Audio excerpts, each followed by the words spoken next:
¿Sabías que las vestimentas funerarias se hacían de un costoso lino blanco egipcio? La cara se cubría con un sudario. El cuerpo se colocaba sobre una sábana de lino lo suficientemente ancha como para envolver el cuerpo y lo suficientemente larga como para doblarla sobre la cabeza y cubrirlo hasta los pies. Hoy estamos en nuestro día 111 de nuestro plan de estudio leyendo el Nuevo Testamento y Salmos en un año. Oramos juntos. Gracias te damos, amado Señor, por este día. Padre, ayúdanos en esta lectura, que sea tu Espíritu Santo guiándonos a través de tu palabra. Enséñanos a meditar en ella, Señor, y a ponerla por obra en nuestro diario vivir. En el nombre de tu Hijo amado Jesucristo te lo pedimos y decimos amén. Juan 11. Muerte de Lázaro. Estaba enfermo cierto hombre llamado Lázaro de Betania, la aldea de María y de su hermana Marta. María, cuyo hermano Lázaro estaba enfermo, fue la que ungió al Señor con perfume y le secó los pies con sus cabellos. Las hermanas entonces mandaron a decir a Jesús: Señor, el que tú amas está enfermo. Cuando Jesús lo oyó, dijo: esta enfermedad no es para muerte, sino para gloria de Dios, para que el Hijo de Dios sea glorificado por medio de ella. Y Jesús amaba a Marta, a su hermana y a Lázaro. Cuando oyó pues que Lázaro estaba enfermo, entonces se quedó 2 días más en el lugar donde estaba.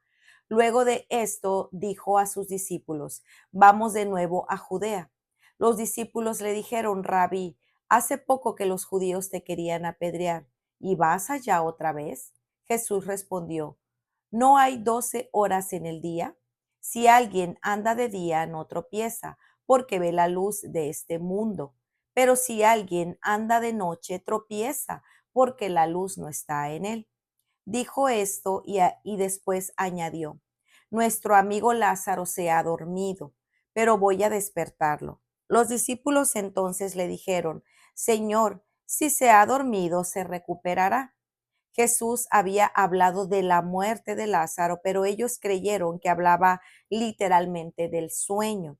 Entonces Jesús por eso les dijo claramente: Lázaro ha muerto, y por causa de ustedes me alegro de no haber estado ahí para que crean, pero vamos a donde él está. Tomás, llamado el Dídimo, dijo entonces a sus condiscípulos: vamos nosotros también para morir con él. Llegó pues Jesús y halló que ya hacía 4 días que Lázaro estaba en el sepulcro. Betania estaba cerca de Jerusalén como a 3 kilómetros, y muchos de los judíos habían venido a la casa de Marta y María para consolarlas por la muerte de su hermano.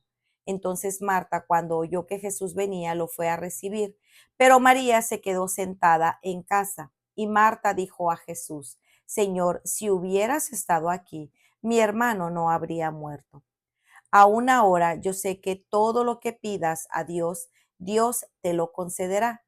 Tu hermano resucitará, dijo Jesús.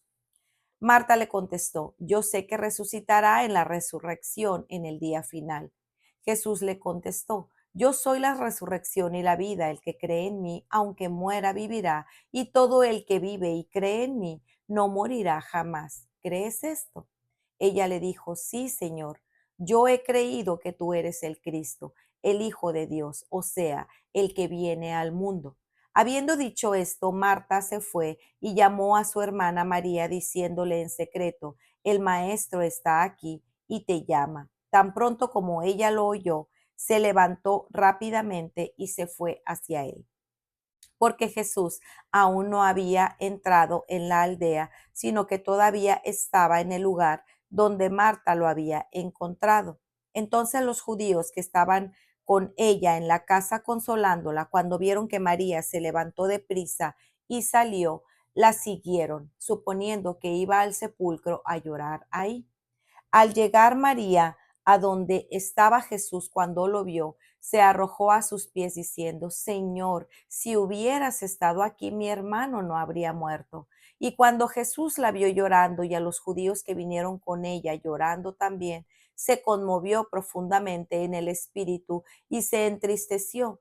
¿Dónde lo pusieron?, preguntó Jesús. Señor, ven y ve, le dijeron. Jesús lloró. Por eso los judíos decían, miren cómo lo amaba.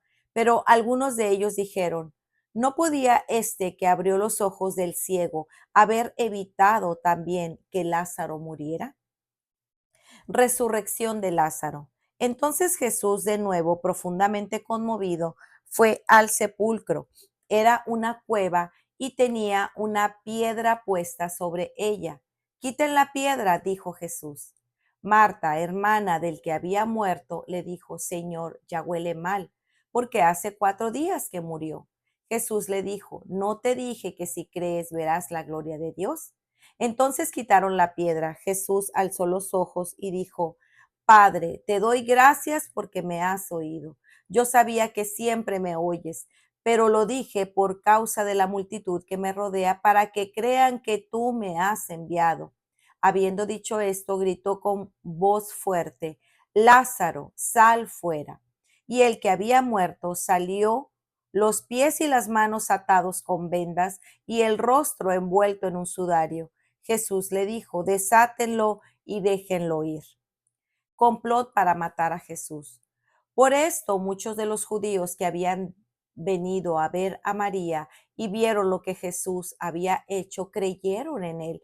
Pero algunos de ellos fueron a los fariseos y les contaron lo que Jesús había hecho. Entonces los principales sacerdotes y los fariseos convocaron un concilio y decían, ¿qué hacemos?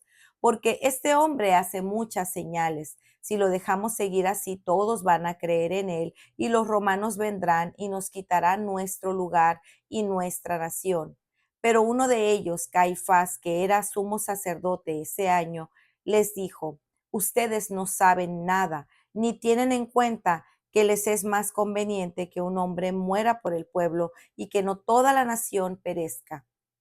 Ahora bien, no dijo esto de su propia iniciativa, sino que, siendo el sumo sacerdote ese año, profetizó que Jesús iba a morir por la nación. Y no solo por la nación, sino también para reunir en uno a los hijos de Dios que están esparcidos. Así que desde ese día planearon entre sí matar a Jesús. Por eso Jesús ya no andaba públicamente entre los judíos, sino que se fue de ahí a la región cerca del desierto, a una ciudad llamada Efraín, y se quedó ahí con los discípulos. Estaba cerca la Pascua de los judíos, y muchos de la región subieron a Jerusalén antes de la Pascua para purificarse. Entonces buscaban a Jesús, y estando ellos en el templo se decían unos a otros, ¿qué les parece? ¿Que vendrá a la fiesta o no? Y los principales sacerdotes y los fariseos habían dado órdenes de que si alguien sabía dónde estaba Jesús, diera aviso para que lo prendieran. Para reflexionar. En el Evangelio de Juan, el apóstol describe a partir de este capítulo cómo Jesús prácticamente ya estaba terminando su ministerio público y ahora comienza a alejarse de las masas.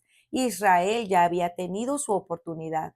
Él deseaba tener un tiempo más íntimo para ministrar a sus propios discípulos y a quienes lo amaban, mientras se preparaba para emprender su camino a la muerte. No sería fácil para su grupo pequeño de amigos y seguidores, pero Cristo, con su corazón compasivo, deseaba irlos preparando para enfrentar el momento en el que serían separados de su Maestro mientras él iba al Calvario. Y aquí inicia acercándose a los suyos porque Lázaro, su amigo, a quien él amaba, estaba enfermo. La historia que se nos relata en este capítulo pudiera darnos a entender que aparentemente al inicio Jesús no tomó con tanta urgencia el llamado de ver a su amigo enfermo. Sin embargo, la verdad es que el retraso de Jesús no fue por indiferencia, sino por propósito. Él les decía a sus discípulos, Lázaro ha muerto, y por causa de ustedes me alegro de no haber estado ahí para que crean. Pero vamos a donde estaba él. Aunque nosotros normalmente tendemos a buscar respuestas rápidas a nuestras circunstancias, el Señor, quien todo lo ve, no actúa de la misma manera. Su propósito final será siempre que su nombre sea glorificado de la mayor manera posible. Pero este propósito no es solo gloria abstracta. En este capítulo podemos ver que Jesús deseaba revelar quién es Él, fortalecer la fe de los discípulos y señalar hacia su propia muerte y resurrección. Él entendía y sabía que la muerte de Lázaro representaría un gran sufrimiento para María y Marta, para el resto de la familia, para los amigos que lo amaban, pero su mente estaba en el glorioso milagro de la resurrección que estaba a punto de suceder por el poder de su palabra, que además apuntaba al bien mayor, a su propia resurrección. Él quería enseñarles que tiene autoridad sobre la muerte. Cuando Jesús y sus discípulos llegan, se encuentran con la escena esperada. Muchos judíos habían venido a consolar a Marta y a María. Marta escucha que ya había llegado y sale a recibirlo. Esta mujer no lo recibe con queja, más bien expresa con fe que conocía el poder de Jesús y hubiera sido de tanto beneficio si hubiera llegado antes, y que al ser evidente su relación especial con Dios, sus oraciones tendrían un bien en ese momento de tanto dolor. Otra de las evidencias de su fe fue que ella le dijo al Señor que sabía que un día su hermano resucitaría en el día final, pero Jesús la lleva a mover su fe del futuro al presente, haciendo una declaración más de quién es Él. Yo soy la resurrección y la vida. Vamos a leer o a recordar nuevamente esos versículos. Yo soy la resurrección y la vida. El que cree en mí, aunque muera, vivirá. Y todo el que vive y cree en mí, no morirá jamás. ¿Crees esto? Ella le dijo, sí, Señor, yo he creído que tú eres el Cristo, el Hijo de Dios, o sea, el que viene al mundo. Esta es una de las afirmaciones más gloriosas de la identidad de Cristo. Él es la resurrección y la vida. Nuestra fe se fundamenta en esto. Cristo venció la muerte, el pecado no tuvo victoria sobre él, y así como él resucitó, nosotros un día resucitaremos con él para vida eterna.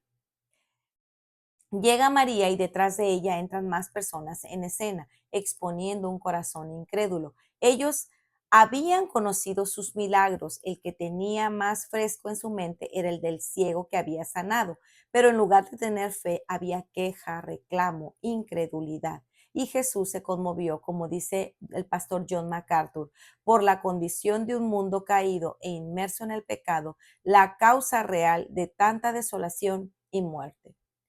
Cristo no es indiferente a nuestro dolor. Él era un varón de dolores y experimentado en aflicción, como dice Isaías 53:3.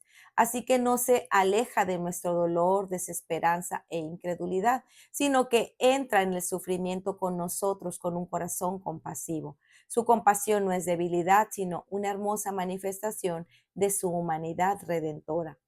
Así que recordemos que si tú o yo sentimos que el Señor está lejos de nuestro sufrimiento, no tardemos en aferrarnos al carácter de Cristo. Sostente en pie sobre quien dice que Él es.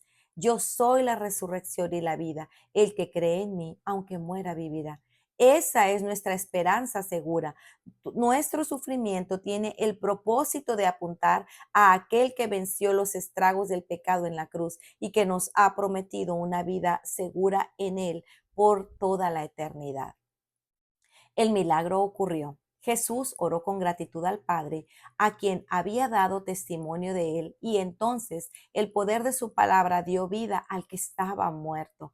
Lázaro fue desatado de sus vendas. Oh, glorioso ha sido el día en el que nosotros también fuimos liberados por el llamado eficaz de Cristo, y con tanta expectación esperamos el día en que resucitaremos para estar por toda la eternidad con él.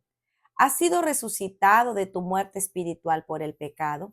Si en tu corazón sigue habiendo duda, te animo a no ser como los judíos incrédulos, que a pesar de haber visto ese séptimo y más grande milagro, fueron a tramar cómo darle muerte a Jesús. Los líderes acordaron, es más conveniente que un hombre muera por el pueblo. Inclusive, como veremos en la lectura del día de mañana, los principales sacerdotes también querían matar a Lázaro.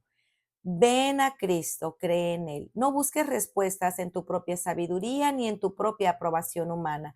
Responde con fe ante la verdad que hoy tienes la oportunidad de ver en su palabra. Pero si ya has creído y aún te das cuenta de que áreas de tu vida están muertas, reconoce que estás en un desierto espiritual si te encuentras en medio del dolor o de la espera. La invitación es la misma. Ven a Cristo y cree en que Él puede traer un avivamiento a tu corazón y el consuelo de saber que Él ha vencido. Y porque resucitó, tenemos la esperanza gloriosa de un día comenzar una vida a su lado para siempre. Para meditar. ¿Cómo estás respondiendo a los retrasos de Jesús en tu vida? ¿Confías en que su aparente demora tiene un propósito mayor para darle gloria? ¿Crees verdaderamente que Jesús es la resurrección y la vida? En medio de tu sufrimiento, ¿te acercas a Cristo o te quedas en tu incredulidad? Pues muy bien, amigos, este ha sido nuestro día 111. Nos vemos el día de mañana. Que el Señor les bendiga grandemente. Hasta pronto. Bendiciones.